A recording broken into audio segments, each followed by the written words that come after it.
Hi, Julie Deane with Culinary works here, and in honor of St. Patrick's Day, I thought that we would cook up some really fun Irish food for you guys. And the dish that we're going to start with today is going to be Colcannon. But with the Colcannon, we're going to be serving a pan-seared wild salmon. And Colcannon, if you don't know, is basically mashed potatoes, go figure, right? Mashed potatoes, but you mix in, traditionally, you could say it's probably cabbage and leeks. But today, because I'm such a lover of kale, as most of you guys probably know, we're gonna do leeks and kale. And then throw really some yummy brown butter on there. And then we're gonna pan sear the salmon, and that's going to go right in the pot. But first we have to get these potatoes boiling. So I'm just gonna cut the potatoes into really, really large chunks here, kind of like chunks like this, really big. You don't wanna cut, like even this one I'm just gonna keep whole. You don't wanna cut the potatoes too small, because if you cut them too small, they're gonna end up soaking up too much water, and they're gonna be watery mashed potatoes, which is something you definitely don't want. You also wanna make sure, like these two potatoes right here, like these two, they're perfect, so they're just gonna go in whole. You also really want to make sure that when you do your potatoes that you're starting with cold water. That is super, super important. If you start with hot water, then, because you think, oh my God, I'm in a hurry, I'm going to start with hot water. You can't do that. You really can't rush mashed potatoes because hot water will start cooking the potatoes from the outside in versus cold water starts cooking the potatoes from the inside out. So kind of, like this one's kind of in between, but I'd rather have the potatoes be pretty creamy, so I'm gonna go ahead and leave this one whole. So anyway, so start cooking the potatoes from this is cold water here, with cold water, and you're cooking them from the inside out that way. So you wanna make sure they're fully covered in water there, which is fine, they're fully covered. I'm gonna turn this on high, I'm gonna add a little bit of salt here, just to start to give them a little bit of flavor. I'm gonna add in 1 bay leaf and just let them boil until they're fork tender. And then we'll move on from there, then we'll check in with the rest of our ingredients. Okay, so we have our potatoes boiling in the background, so they're just fine. We're gonna give them about 10 or 15 minutes. We are going to be starting with the rest of the potato, which, right, remember I said we're making the Colcannon, and we're gonna add in some sauteed leeks, which I have chopped up right here. Remember, with the leeks, you only want the light green and the white part. And then we're gonna start to kind of get our kale going here. And I have a special guest that's gonna be joining me today. And this person, I thought would be the first one of my special guest series, considering he's Irish. A little bit, yep. A little bit, yep. And you like mashed potatoes. Love them. Yep, exactly. So, I don't know, how do you feel about putting in the kale and everything into the mashed potatoes? I think I can handle that. You can? Yeah, okay. I mean, I think kale's in like 50% of the stuff we eat anyway. So. Okay, maybe not quite, but yeah, I like kale. Okay, so I have our gas on here. I'm going to add some butter. We are using the Kerrygold Irish butter today because we should be, right? It is delicious butter anyway. So I'm going to add a little bit of butter in here, and I'm going to start to saute the leeks. And honey, with the kale, you're going to start to work on that, right? Yeah. So he's just pulling it off the stem like he's doing there. We don't want to use the stems because the stems will be way too fibrous, right? Actually, I saw something on the internet the other day about like something with kale stems, and I was like, okay, I don't need to go that far now. I'm not a big fan, so. All right, so we're gonna wait for this to sizzle just for a quick sec, and then we'll go ahead and start sauteing our greens there. Yeah, there we go, all right. Are we using all these? Yeah, I think so. So you're just gonna, basically what's gonna happen is once we have the potatoes all mashed and everything, all that stuff is gonna go in. Yep, there we go. I don't know why I wasn't hearing much there. Okay, so you're just, yeah, slice that up or chop it up nice and fine. You might have to make it 2 piles, I don't know. That's I think so. It might be a little easier. Yeah, that's right, start with 1 pile. Okay, now I hear something on the leeks here. I wasn't hearing anything, and that's something that really helps when you're cooking. When you can't hear it cooking, that's a problem. Like, now you guys hear this, right? You hear the sizzle, so now we know something's going on. When you don't hear the sizzle, that's not good. Unless something, good. You're right, unless something is simmering. So, all right, look at that. Nice skills over there. Who'd you learn that from? Brooke. with our daughter. How's that right there? Or finer? Yeah, that looks pretty good. Maybe go a little bit more. A little bit more. I knew that was going to be the answer, by the way. Right, it's always a It little was bit. always just a little bit more. Always, everything's always a little bit more. Yeah. How's your Guinness? It's delicious. Getting ready for Wednesday. Right, exactly. I made that mistake earlier with the bottles, right? Yeah, you want to get it in the can. Much better. Right. And why is that with Guinness? And you know what? I told you, I was sitting there and I was like, oh my gosh, I know for some reason Guinness needs to be in a can. You know, because obviously you'd like prefer, I'm going to do a little salt here in the leeks. But I didn't, I went against my gut. There You you shouldn't. go. Like, you should listen to your gut, right? Just like when you're cooking. Right, exactly. So wait, why is that Guinness should I be? don't know that answer specifically. Why?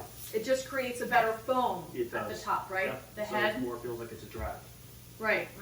So, anyway, I'll have a little Guinness with you in a little while. Okay. All right, as we should. Okay, so we're going to give these leeks another couple minutes. We're going to add our these little hot. So I'm going to turn it down a little bit. Let these soften up a little bit more. Then we're going to add our kale, and we will keep going. All right, so we're going to continue chefing it up here. The leeks look really good. I'm going to add some butter right now. Julia left me all low and offset, but that's all right. I can handle this. Huh? Right? Right here now. Gonna melt the butter. We're going to add some pepper to that. Add a little pepper. Yeah. The pan was looking a little bit dry, so we add a little bit more butter, and it's mashed potatoes, so the more butter the better, right? All right, in goes our nice kale. And like I said in the beginning, like instead of kale, you know, traditionally, it's really any greens, but cabbage, right? Because that was kind of like, you know, part of the Irish cuisine, lots of cabbage. So cabbage you could use in there, and you know, certainly kale too. So, but I think the cabbage is the most traditional. Okay, so give that a good stir, right? Turn up the heat a little bit. So that's going to really shrink down. You know, the thing with your greens is it certainly shrinks a lot, right? Our potatoes are good. Ooh, that's really hot, so I'm going to just check that. So we want the potatoes fork tender. Go up here.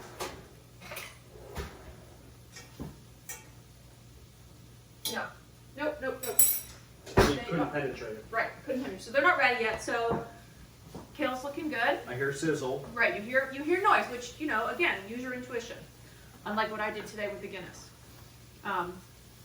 Looks See good. that? Looks Yeah. good. Yeah. We're gonna give it a couple more minutes, and then once the potatoes are done, we will come right back to you guys. Okay, moving along here. Our potatoes are still cooking, so we're done cooking the sauteed kale and the leeks. I just tasted it; it's delicious. And we're gonna make some brown butter because I want to drizzle that as a garnish, and I just thought it'd be pretty to put on with the potatoes, and I thought it'd be nice for you guys to learn how to make a brown butter. You can use any amount of butter to make brown butter, but you do want to make sure it's unsalted because otherwise it concentrates too much and it gets really salty. So we're using the Kerry gold butter, and I'm using the unsalted butter. So I have a little skillet here, a little pot, and the inside of the pot is stainless steel so that you can kind of see the butter browning. All I'm going to do essentially, you just put the butter on and you let it cook. You stir it once in a while, just keep your eye on it. And what's going to happen, what's going to brown is the milk solids are going to start to brown. And they're going to get nice and toasty, and that's what gives it that really kind of nutty, like it's so good, right, the brown butter? Delicious, yeah. And it's so, like nowadays, like they're putting brown butter in like pancakes or putting it in baked goods, so they're really kind of using it a lot in different ways. And the good thing too about this Kerry gold butter is that it's really nutritious. You know, it's more nutritious butter for you than some of the other ones out there because it's from grass-fed cows. Obviously in Ireland they have lots of grass, right? Those green pastures, so it's a much, you know, kind of healthier butter for you. So that's just nice and golden. We're just going to give it some time and let it kind of cook away. Just, you know, put it to the side. Just keep your eye on it, you know, every here and there. And you'll see it start to brown. And do we want to talk about the, Yeah, so the reason why this draft is much better in the can than in the glass is because they inject nitrogen when they're canning the Guinness, and there's a widget at the bottom. You can hear that, so when you open up your new Guinness and you pour it in, it's like getting a fresh draft at the pub. So there you go. All right, nice. All right, so we're gonna let our butter keep browning here, and hopefully our potatoes should be done soon. They take a while, and then we'll move on. All right, we are back. We have the potatoes are boiled and ready to start to mash and add some butter. Yeah. What else are we gonna add to that? We're gonna add some milk. Yep. We have a little bit of milk and cream. That's kind of a special treat. Normally I just do milk, but I was like, I think a little cream would be good. So the brown butter's done. I'm just gonna pour this in here so you guys can see. One of those nice butter solids go to the bottom here. You're gonna see that nice kind of really pretty color there. So that tastes like super nutty and has such really nice rich flavor. Mashing away over here. We're mashing away. Yeah, we left some of the water in there when we were cooking the potatoes. Here you go, I'll add some of this for you. We left some water in there just for it to, you know, just add just some of the liquid, some of that starchy water. And we're gonna have to add some salt and pepper. We probably won't need too much salt though, honey, because of the everything else we have with the leeks and everything. I could just have this for my dinner. Looks pretty good, It's delicious. right? Yeah. You want to just taste it first? Give it a little taste. How's your Guinness, by the way? Delicious. Tastes good. Got some little chunks in there still, which I like. Yeah, it's okay. I like that too. Okay, so let's start to add in our mix here. So I'll just start to pour it in. You're gonna start mixing, right? There you go. Sorry, I should have gotten you another spoon. There you go. There. Good. All right. So that's our, remember that's our leek and our kale mixture.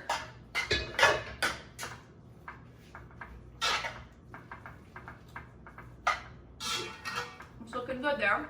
Here, I'm gonna get a close up. Nice and colorful. I know. Oops.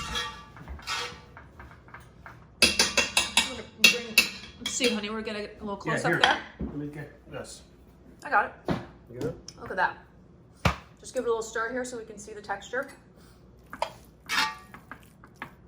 Looks good. I think after we've added that kale mix, we can maybe add a little bit more cream. What do you think? I think that would, yeah, just a little touch. Perfect, that looks great. Yeah. See how that kind of brought it together a little bit more when we added that? It's nice. There you go. Okay, good. So next we need a salmon, and we will come right back. All right, we are ready to start preparing the salmon. We have king salmon here today, honey. We do. Right, Salmon your from favorite? Fjord. I know, I do like the king salmon. So we're preheating the pan always. Yep, it's nice and hot. I'm gonna add a little salt, pepper. Yep. Great. Salt and pepper. So it's getting nice and hot over here. We're gonna go this side down first. Get that really nice sear. When I let this get just hotter just for a quick minute here. Yeah, no, just that one I didn't. Okay. A little variety. One with skin, right? Right, yeah. I like the skin. I know. It's good when it's crunchy. Yeah, exactly. Okay. Yep, that's good. Nice and hot. Right, okay, that's what you want to hear when you put your fish down. You want to hear it sizzle like that. Hold on, let me just get it around there. Okay, so see how you just tried to move it? Like just then you tried to move it a little bit and it sticks, right? It sticks. So when you first put your fish down, you have to leave it, okay? So you can see here, they're equally spaced out, okay? But now we have this fish here. Don't move it, don't touch it, nothing. Just let it go. Let it get a nice sear on it, okay? If you try to move it, it's gonna stick. So people always say, oh, I need a non-stick pan, I need a non-stick pan, everything always sticks. Well, it sticks because you're moving it too soon. So just give it some time, let it form a crust. Once it forms a crust, it will release from the pan, okay? Unless you have like a sticky you know, a sticky coating on there or something with like barbecue sauce, then that's gonna stick. But in this situation, just leave it alone. All right, so we're gonna let our salmon keep cooking. Looks good here. And the potatoes are done, as you guys saw. And so we're about to wrap this one up. I'm really excited to eat. Can't wait to try. I'm starving. I know. Maybe that's time for, maybe I'll have a Guinness then. Yeah, join me with, you know, I've been drinking alone all day. Well, I don't want to drink on camera too much. All right, I gotta stay focused, honey. All right. Okay, we'll see you back in a minute. Cheers. All right, we are ready to flip the salmon. We've been very, very patient. Yeah. In all fairness, I did have to nudge it a little bit. Little nudge here and there. Yeah, I did have to kind of, you know, this is a stainless steel pan. And I think I needed a little bit more oil on the bottom, but it's fine. I mean, it looks, we have a nice, really pretty color on the bottom there. Right. Yep.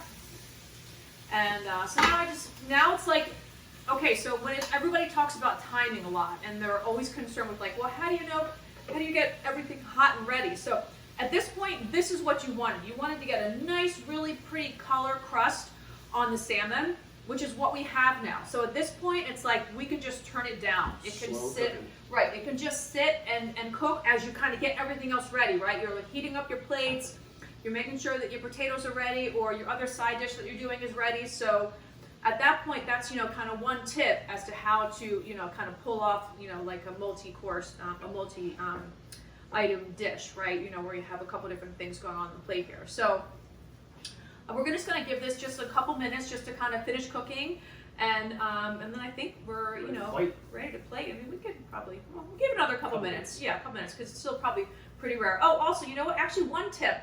When you're cooking fish, you know, a lot of times people are always a little bit confused as to like, oh my gosh, is it done? I can't quite tell if it's done or not. So one thing you can do is to take a sharp knife, right? So like a little paring knife, and just in the thick part of the fish, I'm going to insert this knife just gently, and I'm going to hold the knife in there for 1, 2, 3, 4, so like, you know, 6, 7 seconds. Hold the knife, and I'm going to pull the knife out. Okay, I think we're pretty good. Like, the knife is hot, so we'll do this, and I'll have you do it, Peter, so you tell me. So I'm going to find a nice little part there. I'm going to hold it in there for another, and I'm going to have you feel the knife right away. Okay, so you feel the knife there.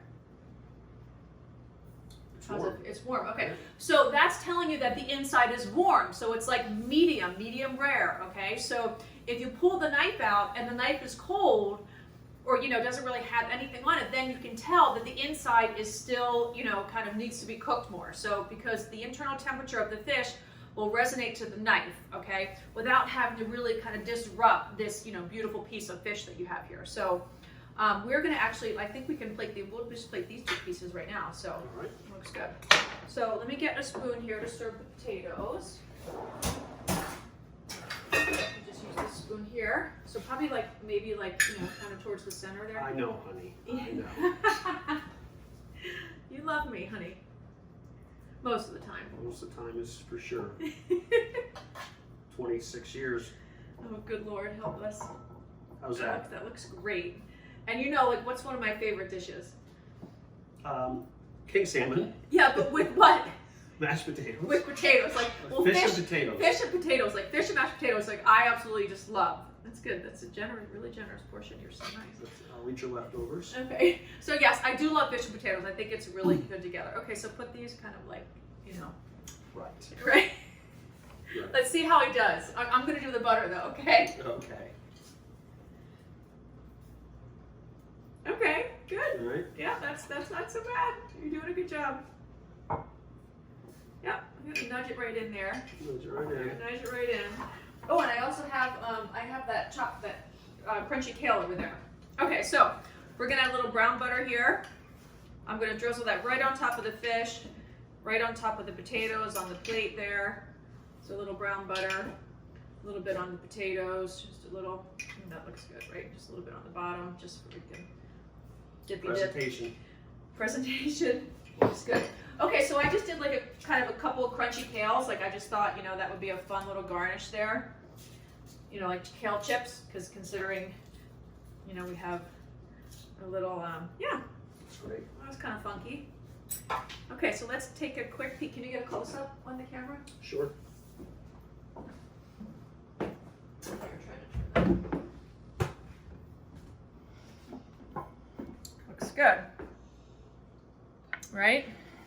And this is our Colcannon, our pan-seared salmon with Colcannon. That's why I went with the salmon, honey, because I thought the salmon with the color, the green and the, you know, kind of gold color, I thought that worked really well. Happy St. Patrick's Day. I'm gonna have my Guinness.